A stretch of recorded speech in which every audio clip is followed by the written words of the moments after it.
दिनांक 21/5/2026 को 3:30 बजे से 4 बजे के बीच एक बालक जो कि बनवारीवास का रहने वाला था, उनके पिता द्वारा थाना जेवर पर सूचना दी गई कि वो बच्चा घर वापस नहीं लौटा है। इस सूचना पर तत्काल थाना जेवर पर सुसंगत धाराओं में अभियोग पंजीकृत किया गया और टीमें लगाकर उस गुमशुदा बालक की तलाश प्रारंभ की गई। वो जो बालक गुमशुदा था उसकी उम्र लगभग 15 वर्ष थी और नेक्स्ट डे उसकी डेड बॉडी एक बिल्डिंग में, जो कि अबंडेंट बिल्डिंग थी, उसमें रिकवर हुई। तत्काल पुलिस ने पंचायतनामा और पोस्टमार्टम की कार्रवाई उसमें सुनिश्चित कराई गई। उस बच्चे के शव का पंचायतनामा और पोस्टमार्टम दो डॉक्टर्स के पैनल द्वारा किया गया और उसकी वीडियो फोटोग्राफी भी कराई गई। इसके बाद हमारी इसमें जो टीमें गठित की गई थी, 4 टीमें इसमें लगाई गई थी। इसमें इलेक्ट्रॉनिक सर्विलांस और पता रशी सुराग रशी फील्ड यूनिट का फीडबैक, उसके आधार पर इस घटना का सफल अनावरण किया गया और उस घटना का अनावरण करते हुए सभी पहलुओं की गहनता से जांच करते हुए इसमें अभी तक की विवेचना के आधार पर 3 अभियुक्तों के नाम प्रकाश में आए हैं। और आज जेवर पुलिस को एक बड़ी सफलता उस समय मिली जब ये तीनों अभियुक्त कहीं भागने के फिराक में थे और एक पुलिस मुठभेड़ के दौरान इसमें गिरफ्तारी उनकी सुनिश्चित की गई है। इसमें जो 2 अभियुक्त हैं उनको फायर आर्म इंजरी आई है और उनके पास से 315 बोर के इलिसिट वेपन भी कारतूस के साथ रिकवर हुए हैं। 2 जो इंजर्ड हैं अभियुक्त, उनको तत्काल चिकित्सकीय उपचार के लिए उनको हॉस्पिटल में भेजा गया है। जो अभियुक्त गिरफ्तार हुए हैं उनके जो नाम प्रकाश में आए हैं, मैं आपके संज्ञान में ला रहा हूं।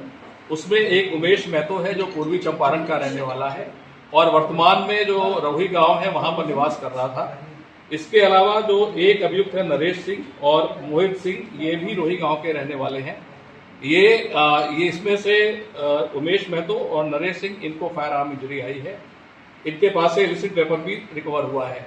अगर हम इन जो ये आरोपी अभियुक्त गिरफ्तार और मुठभेड़ में गिरफ्तार हुए हैं, इनकी अगर हम प्रोफाइल की बात करते हैं तो जो उमेश है ये लेबर सप्लाई का काम, जो आसपास विभिन्न कंपनियां हैं वहां पर लेबर आपूर्ति का काम करता है, ठेकेदारी का काम करता है। जो अभियुक्त नरेश है उसकी जो घटना स्थल है जहां पर इस बच्चे का शव मिला था, बिल्कुल ठीक उसी के समीप इसकी एक परचून की दुकान है। और जो तीसरा अभियुक्त है जो मोहित है, वो खलासी का काम करता है। इसके लिए हमारी टीमें लगातार प्रयास कर रही थी और आसपास के जिलों में और अलग राज्यों तक हमारी टीमों ने प्रयास किया है और सूचनाओं का अभिसूचना संकलन करते हुए इनकी गिरफ्तारी सुनिश्चित की गई है। जहां तक अगर हम इस घटना के मोटिव की बात करते हैं कि किन कारणों से इस प्रकार की घटना, इस अबोध बालक की घटना घटित हुई है, जिसके प्रति हमारे पूरे पुलिस परिवार की संवेदनाएं हैं, इसके बारे में ये जानकारी प्राप्त हुई है कि जहां पर ये बनवारीवास गांव के पास ही आरोही गांव है, जो कि आसपास बिल्कुल समीप में स्थित गांव है। जो ये मृतक बालक था वहां पर ये उस स्थान पर जहां जाया करता था जहां पर कुछ युवक हुक्के का पान किया करते थे, हुक्का बैठकर पिया करते थे और इसका भी वहां पर आना जाना पाया गया।